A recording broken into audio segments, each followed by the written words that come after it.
Tunashukuru Mungu tumeweza kuuza mzigo wote ulikuwa kwenye gara ambao ulikuwa ni tani 122.9 na bei iliyopatikana shilingi 2620.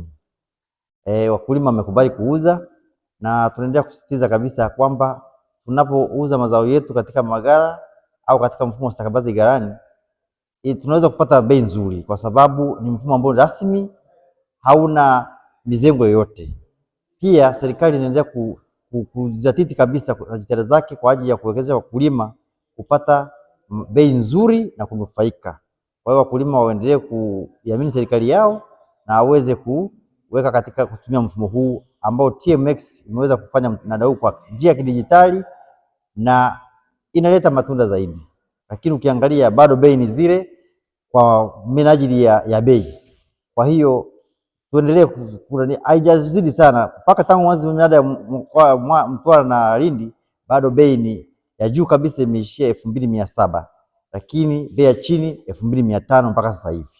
Kwa hiyo bado ni bei zina range kati ya 2500 mpaka 2700.